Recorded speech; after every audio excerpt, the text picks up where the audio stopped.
Shalom anak-anak, selamat pagi. Ibu harapkan pada pagi hari ini atau siang hari ini kalian masih tetap dalam keadaan sehat dan juga masih dalam kondisi yang fit ya anak-anak. Jadi kalian masih semangat dalam mengikuti kegiatan pembelajaran pada pagi hari ini atau siang hari ini. Baik anak-anak, pada hari ini kita akan melanjutkan materi kita sebelumnya yaitu mengenai struktur teks persuasif. Nah, kali ini kita akan membahas lebih dalam mengenai struktur teks persuasif tersebut. Adapun tujuan-tujuan pembelajaran kita yaitu yang pertama, siswa mampu mengetahui struktur teks persuasif berdasarkan teks yang guru berikan. Yang kedua, siswa mampu menentukan masalah yang terdapat di dalam teks persuasif yang diberikan oleh guru. Yang ketiga, siswa mampu memahami setiap proses dalam menyimpulkan teks persuasif. Yang keempat, siswa mampu menyimpulkan permasalahan yang terjadi di dalam teks persuasif yang diberikan oleh guru. Seperti biasa ya anak-anak, sebelum belajar tentunya kita harus memotivasi diri kita terlebih dahulu supaya meskipun kita belajar secara online dan tidak tetap muka secara langsung, kita tetap semangat, tetap mau belajar, tetap mau berusaha agar kita tetap mendapatkan hasil yang memuaskan ya anak-anak. Jadi ibu harapkan dimanapun kalian berada, kalian tetap dalam kondisi yang sehat dan semangat pada saat ini. Semangat anak-anak! Baik anak-anak, kita akan mengingat kembali 4 struktur teks persuasif, yaitu yang pertama isu-isu masalah, yang kedua yaitu rangkaian argumen, yang ketiga kalimat ajakan, dan yang keempat adalah penegasan kembali. Nah, dalam teks persuasif, keempat struktur tersebut akan disajikan secara terstruktur atau beruntut. Jadi, kalian harus ingat saja 4 struktur tersebut. Jika anak-anak di PowerPoint Ibu sudah Ibu tampilkan ya teks yang pernah kalian baca tentunya waktu kalian mengerjakan quiz form. Nah, sekarang Ibu mau kalian coba baca lagi teks tersebut supaya kalian mengingat kembali mengenai jawaban kalian yang kemarin telah kalian isi, apakah kalian benar atau salah. Pada saat ini kita akan coba untuk membahas teks tersebut supaya kalian semakin memahami materi mengenai teks persuasif. Ibu kasih waktu kalian untuk membaca sekitar 3 menit dimulai dari sekarang ya anak-anak.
Baik anak-anak, setelah kalian tadi membaca teks, kalian tentu tahu ya, kemarin ingatkan soal-soalnya apa saja. Nah, soal-soal tersebut akan kalian kerjakan kembali. Tapi sekarang kalian kerjakannya langsung di kolom komentar di YouTube ini. Ibu akan melihat setiap komentar-komentar kalian sebagai bentuk absen dari kelas Bahasa Indonesia. Jadi ibu harapkan kalian dapat berpartisipasi di kelas ini dengan cara berkomentar. Nah, kalian bisa menjawab pertanyaan yang pertama, yaitu tentukan isu-isu masalah, yang kedua tentukan rangkaian argumen, yang ketiga yaitu tentukan kalimat ajakan, dan yang keempat tentukan penegasan kembali. Nah, ibu akan tampilkan lagi teksnya selama 3 menit, kalian bisa langsung mengerjakannya ya anak-anak.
Baik anak-anak, jika kalian sudah membacanya, kita akan mencoba membahasnya bersama-sama ya anak-anak.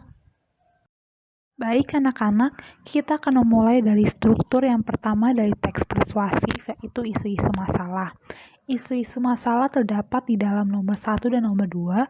Mengapa? Karena nomor 1 dan nomor 2 tersebut menjelaskan mengenai masalah atau proses terjadinya penyakit DBD di Indonesia. Dijelaskan bahwa penyakit DBD sering terjadi ketika musim hujan, dan penyakit DBD juga termasuk dalam kategori penyakit yang mematikan. Jadi dijelaskan bagaimana terjadinya dan juga apa penyebab yang terjadi jika terkena penyakit tersebut. Yang kedua, kita masuk pada bagian argumen. argumen jika kalian ingat waktu itu Ibu menjelaskan jika harus terdapat fakta atau datanya. Nah, argumen tersebut Ibu ambil dari nomor 3, 4, dan 5. Nah, nomor 3 yang paling terlihat itu argumen ya anak-anak, karena nomor 3 sudah menjelaskan bahwa tahun 2019 sudah diberikan data dan juga faktanya. Lalu mengapa Ibu ambil nomor 4? Karena nomor 4 seperti menjelaskan apa penyebabnya bisa terjadi penyakit DBD di Indonesia. Lalu apa yang akan terjadi jika penyakit tersebut dibiarkan? Sehingga Ibu melihat bahwa nomor 3, 4, dan 5 tersebut masih termasuk atau masih berkaitan dengan argumen. Selanjutnya kita masuk ke dalam struktur yang ketiga yaitu kalimat ajakan. Nah, kalimat ajakan Ibu ambil pada nomor 6. Mengapa? Karena di kalimat nomor 6 itu ada kalimat seperti ini. Mulai sekarang, marilah kita melakukan pola hidup sehat. Nah, marilah itu jika anak-anak mengingat bahwa itu termasuk dalam kalimat persuasif, yaitu yang mengajak orang lain, yaitu mengajak untuk berbuat sesuatu yang diinginkan oleh si penulis, seperti itu. Jadi, mengapa Ibu melihat bahwa kalimat ajakan terdapat di nomor 6? Baik anak-anak, penegasan ulang Ibu lihat di nomor 7. Mengapa? Karena ada dua alasan.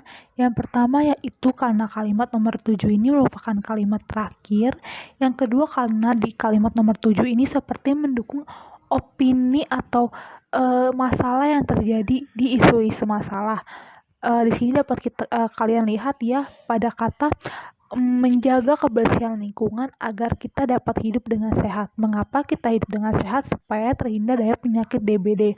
Jadi ini berkaitan seperti dia mendukung setiap apa yang dinyatakan, apa yang dia tulis juga di dalam isu-isu masalah. Baik anak-anak, selanjutnya kita masuk ke dalam materi baru, yaitu proses dalam menyimpulkan masalah. Nah, dalam teks persuasif tersebut ada proses atau ada urutan dalam menyimpulkan masalah yang terdapat dalam teks persuasif. Nah, mari kita lihat bersama-sama ya apa saja prosesnya. Kalian bisa lihat ya di PowerPoint, di situ ada Ibu tulis roadmap, di mana itu seperti jalanan. Jalanan itu akan mencapai akhir. Nah, di setiap jalanan ada nomor-nomornya ya, bisa kalian lihat. Jadi, pertama-tama kalian akan melintasi dulu untuk membaca keseluruhan teks persuasif. Kalian baca dulu semuanya secara menyeluruh. Lalu yang kedua, kalian akan coba dengan mencatat bagian-bagian pentingnya.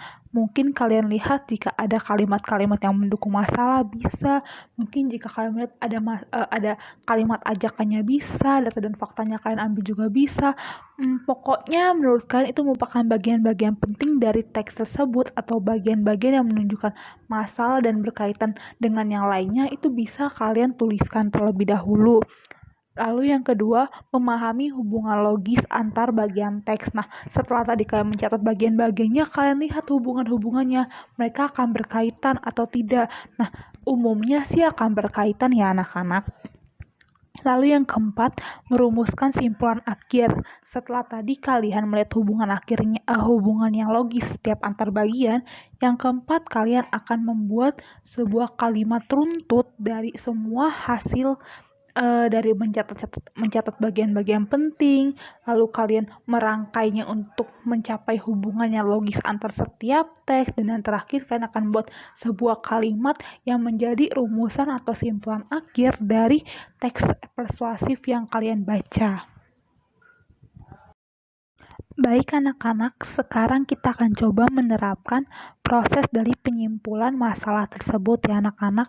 Seperti biasa, di PowerPoint Ibu sudah ada teksnya. Kalian hanya perlu membaca ulang kembali karena teksnya tadi juga sudah kita baca ya sebelumnya. Sekarang mungkin hanya perlu kalian baca dan juga kalian coba juga untuk menentukan mana ya bagian yang pentingnya atau mana ya jika bagian pentingnya sudah ketemu, yang bisa berkaitan lagi seperti apa ya kalimatnya. Lalu kan juga bisa coba-coba untuk membuat kalimatnya. Tidak apa-apa ya anak-anak bila salah. Ini juga jangan lupa kalian tulis di buku catatan kalian ya anak-anak. Jadi sekarang coba kalian baca dulu selama 1,5 menit ya anak-anak. Baik, silakan mulai dibaca.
Baik anak-anak, sekarang kalian bisa perhatikannya di PowerPoint Ibu. Ibu sudah memberikan warna hitam untuk setiap bagian-bagian yang Ibu anggap atau Ibu nilai penting dari teks persuasif tersebut, yaitu ada pada kalimat 1, kalimat 3, kalimat 4, kalimat 7. Nah, kalimat-kalimat tersebut Ibu rasa sangat mendukung dari masalah yang terjadi di dalam teks tersebut. Selanjutnya, tahapan ketiga yaitu kita melihat hubungan logis antar bagian teks. Nah, kalian juga bisa lihat ya, Ibu sudah memberi tanda warna merah untuk setiap hubungan yang Ibu anggap logis. Contohnya pada nomor 1 yaitu penyakit demam berdarah dengue atau yang sering disebut dengan nama DBD merupakan penyakit yang sering muncul ketika musim hujan telah tiba. Lalu pada tahun 2019 ada sekitar 921.000 kasus DBD. Lalu hal ini terjadi karena kurangnya kesadaran masyarakat, dan untuk itu maka setiap masyarakat harus membiasakan diri menjaga kebersihan lingkungan. Nah, itu yang Ibu anggap bagian-bagian teks yang merupakan mendukung dari hubungan logis. Jadi ada keterkaitan dari setiap kalimat-kalimat tersebut. Sekarang kita masuk ke dalam tahapan yang terakhir yaitu merumuskan simpulan akhir. Nah, bisa kalian lihat ya di PowerPoint Ibu itu adalah simpulan yang Ibu ambil dari tadi Ibu telah mencatat bagian-bagian penting, lalu juga memahami hubungan logis antar bagian teks, dan hasilnya yaitu penyakit demam berdarah dengue atau yang sering disebut dengan nama DBD merupakan penyakit yang sering muncul ketika musim hujan telah tiba. Di Indonesia ditemukan 110.921 kasus. Hal ini dikarenakan kurangnya kesadaran masyarakat dalam menjaga kebersihan. Untuk itu, marilah kita biasakan untuk menjaga lingkungan. Nah, ini adalah simpulan menurut Ibu dari teks persuasif tersebut. Nah, kalian juga bisa ya anak-anak membuatnya di buku kalian masing-masing. Meskipun kita berbeda-beda, mungkin jawabannya tidak apa-apa ya anak-anak, karena dalam pelajaran bahasa Indonesia tidak ada yang salah. Semuanya bisa kita diskusikan dan semuanya punya alasan mengapa menjawab dengan bentuk tersebut, seperti itu. Anak-anak, sekian materi mengenai proses penyimpulan masalah. Nanti Ibu juga akan coba menjelaskan juga di link Google Meet kita. Lalu, jika kalian ada pertanyaan juga, kalian bisa menanyakan nanti di Google Meet juga. Jadi, bisa kalian kumpulkan dari sekarang pertanyaannya, dan nanti akan coba Ibu jawab di link Google Meet. Baik anak-anak, sekian pembelajaran kita pada hari ini. Jangan lupa kalian langsung join ke Google Meet ya anak-anak. Mengapa? Karena hari ini kita akan mencoba membahas mengenai tugas formatif 1 kita yang akan dikumpulkan sekitar minggu depan. Jadi kita akan coba untuk menyicil dari sekarang supaya nanti ketika pengumpulan tugas kalian tidak mengerjakan secara keseluruhan, tapi sudah dicicil atau sudah dibuat dari sekarang. Baik anak-anak, selamat bergabung di link Google Meet. Akan Ibu kirimkan di Google Classroom atau juga di grup WA kita. Terima kasih anak-anak.